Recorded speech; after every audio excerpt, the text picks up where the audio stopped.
What's going on, you guys? It's Gabby here. Thank you so much for clicking on this video and gabbing with me today. So today's video, there are two kinds of single Christians, two. Which one are you? And I hope by the end of the video, you can determine which one you are, and if you need to switch and be the other kind, that you do that. So the two kinds of Christian singles are: one, the single Christian who is really waiting for God's best. They are waiting for God's best. They don't want to settle for anything less. They know what they can have, and they're not settling until they have that. And then the other kind of single Christian is a person that's also waiting and wanting for God's best. But the thing with them is that while they're waiting, they're also entertaining people who they know are not God's best for them. What I mean by entertaining people that they know are not God's best for them are people that they know they don't want to be with. They know they don't want a future with this person. They don't have any plans on being in a relationship with this person. They may not even have plans on even dating this person, but this person is just somebody that can be there until the person that God has for them arrives. Now, I'm not talking about dating. We all can agree that Christian dating is a great thing. Dating to see who people are, getting to know people, going out, all that is exactly fine and perfect. But what I'm talking about is entertaining a person that you know you do not want to be with. You may appear to them that you want to be that way. You may be going out with them or flirting with them or calling them or texting them or really showing them all the signs that you want to be with them, but in your heart and in your mind, you don't want to be with them, and you yourself know that. The biggest issue with the person who's waiting on God's best is that when you're quote unquote waiting on God's best and not actually waiting on God's best, is that you begin to leave a trail of broken hearts. You begin to talk to this guy and then that guy and then this girl and that girl and on and on and on until you look back at your relationship history, the people that you've been with or dated or entertained, and it's all people that wouldn't speak well of you, that don't have positive things to say about you. You never want to be the kind of single Christian that when you get in a relationship, there are 5, 10, 15 people who you entertained during that time that have nothing but negative things to say about you. We don't want to leave a trail of broken hearts. Philippians 2:3 says, "Do nothing out of selfish ambition or vain reason, but in humility value others above ourselves." I think this is such an important scripture for single people who are really waiting on God's best. Remember and add to our daily life and really begin to live this thing out. We have to value other people. These are God's people, God's creation, the people who have a purpose, who have a call of God in their lives. And we can't play with them while we're waiting. Because if we're playing with people, entertaining people, just kind of running through people, using people as a way to pass time, we're not valuing the very thing that God created. A person who is really waiting on God's best will date and we'll see people and we'll get to know people and maybe start liking people. But when they see, oh, you know what, this person is great, but they're just not for me. I'm not saying cut them off, never talk to them again, but I'm saying we have to make that clear and begin to allow that other person to understand that, hey, you know, at one point I was interested, at one point I did want to see and know more about you on this romantic level. Now I'm kind of on the other side and I'm looking to only have a friendship with you. If we don't make those things clear with people who we're entertaining, that's where the trail of broken hearts begins. Again, waiting on God's best doesn't mean never dating, never talking to anybody, not looking at anybody, just avoiding everybody until God magically sends the person he has for us. But it means just to take special consideration on who we are entertaining. Is this somebody we really see a future with? Is this somebody that we're proud to be with? Is this somebody that if somebody told me, hey, are you and so-and-so dating? That I would be like, what? No, oh my God, why? No, I'm not dating him. I don't like him. You're like embarrassed to be with this person.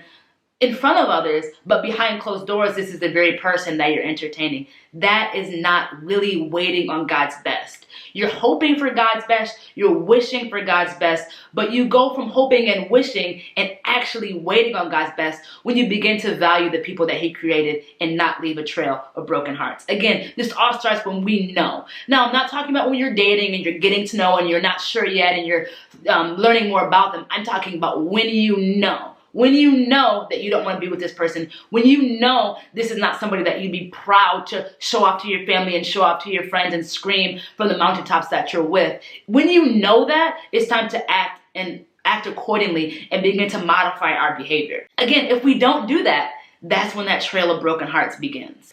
Now, I know we could really begin, and this could be a whole separate video on what waiting on God really is. But one thing that I want to mention in this video on what waiting on God really is to really sit back and begin to fill our time with things that we enjoy.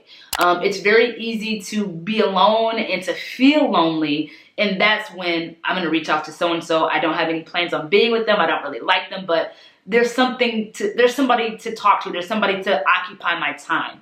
But just think about this. When we're waiting on anything else, anything in the world, when we're at the airport and we're waiting on our flight, when we're at the doctor's office and we're waiting for our appointment, we occupy our time with something that we enjoy. And it helps the time go by faster. We're not constantly looking at our watches, constantly worrying what's taking so long, because we're actually kind of enjoying this wait that we're in.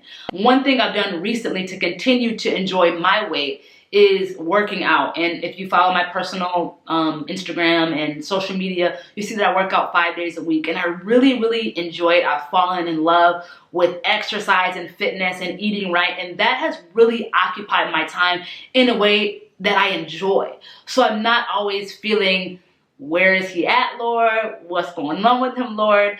Even though I'm still believing God, I haven't just forgotten what I believe in God for. That's definitely something I'm still believing God for, but I'm enjoying this time because I'm occupying it with something that I enjoy.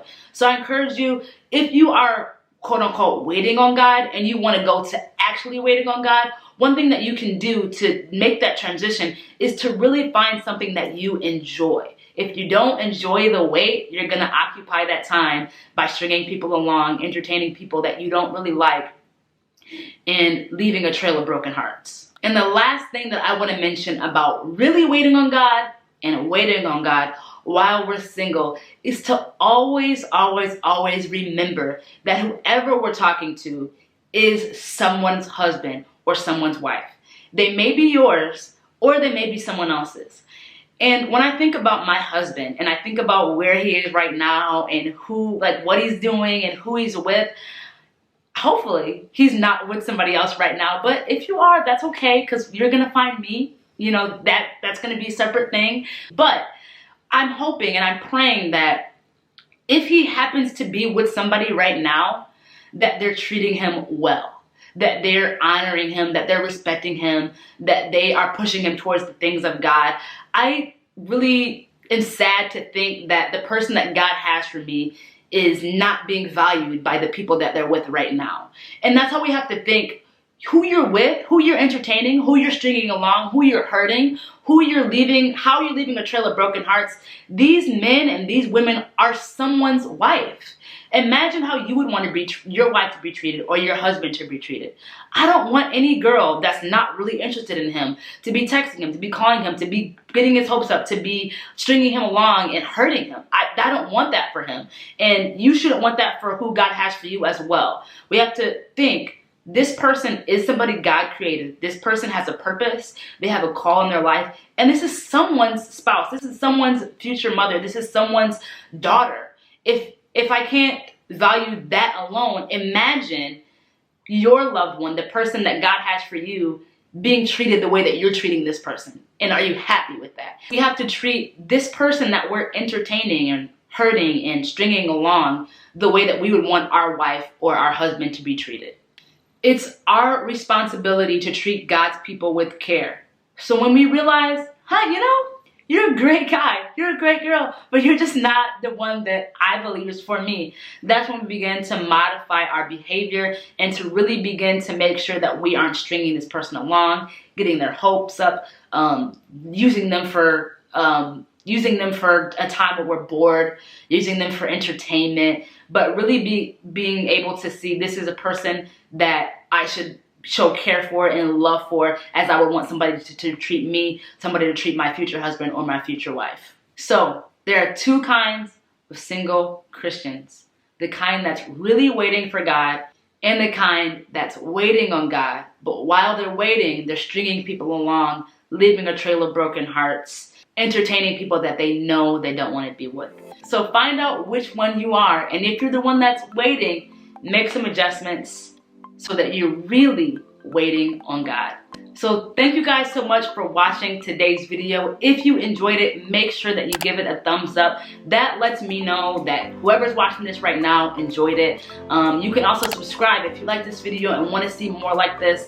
I'm going to be doing more videos, so subscribe. That way you don't miss a single video. You can also leave a comment on what you thought, what you learned, what you got out of the video, anything that you want to see in a future video. You can leave a comment down below, and follow my brand and my blog on social media at Gabbing with Gabby. You can also visit my website, gabbingwithgabby.com, where I post blogs and where my apparel is linked. So thank you guys for watching, and I will see you in my next video.